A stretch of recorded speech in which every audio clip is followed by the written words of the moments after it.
ከውሃው ብቻ አይደል እኔስ መጠማቴ ሰው የራበኝ ሰው ነኝ ታውቃለህ አባቴ። ሀገሩን አቋርጠ ሰፈሬ ባትመጣ እድሜ ያልቅ ነበር ከቤቴ ሳልወጣ።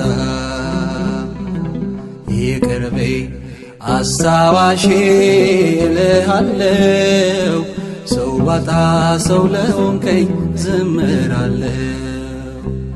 ሰው ሰውን በንግግሩ ያደማ እግዚአብሔር በዝምታ ያክማ። እኛ በአደባባይ በግፍ በፈረድነው በጓዳ ያከመ